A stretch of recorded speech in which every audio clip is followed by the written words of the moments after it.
พามาเบิ่งเล็กหน่อยดินน้ำเนาะปีใหม่ลาวนี่บรรดาเด็กน่าน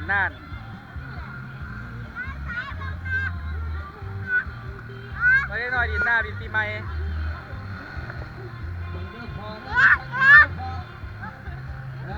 เห็นระบอกนี่เห็นระบอกให้นี่โอ้ยบรรดาสาวๆเด่นหน่อยผู้บ่าวเด่นหน่อยดินปีใหม่ลาวเนาะนี่สาดน้ำเอาสาด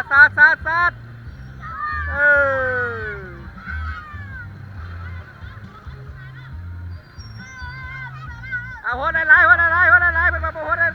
ด้หลายดอก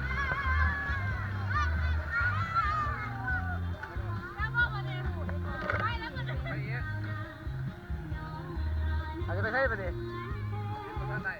โอ้ไปดิม้วนบ่ฮะแมนเตรียมเด้อหาไปแปดมาเด้อ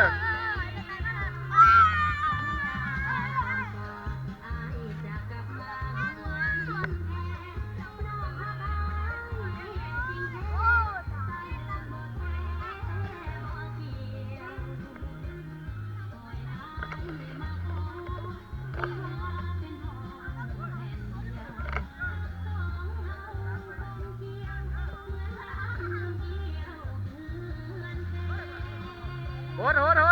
าจอดไอ้หัวน่ะเ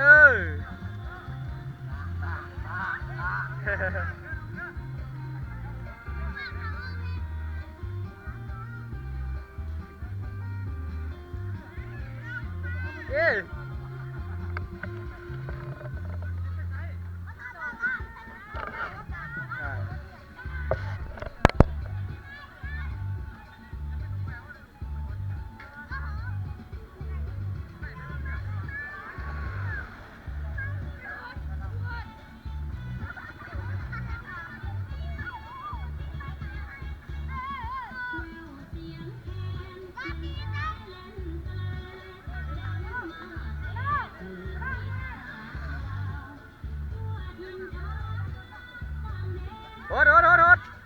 โหดกันเองอีก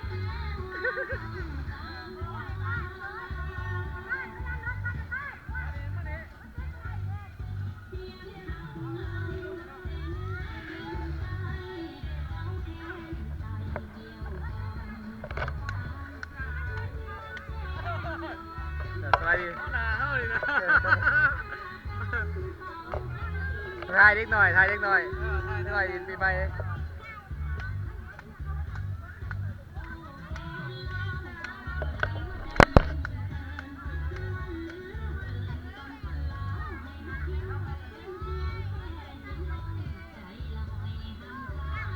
ค่อยลินเดอร์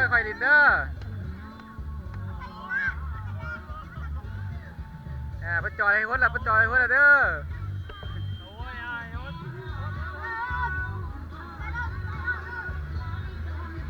สวัสดีปีใหม่นี่หัวดีโหดสวัสด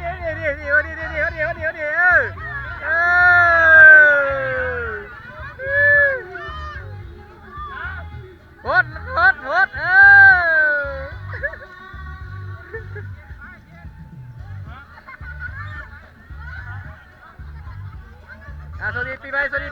ปีใหม่โหดเป็นไปเลย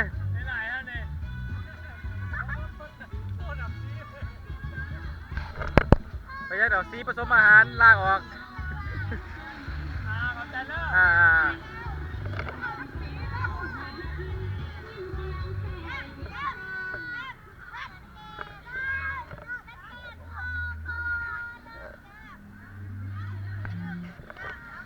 แล้วเบิ่งสาวหน่อยดินน้ำ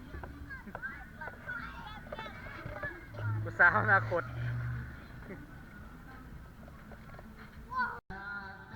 วิธีป้องกันเด็กน้อยดินน้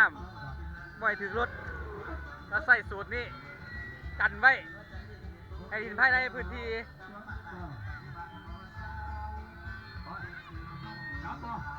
ห้ามออกนอกพื้นที่เด้อห้ามออกได้ป่ะห้ามออก เองนี่นะแม่มึงเมื่อเราบอกจะวัดทัน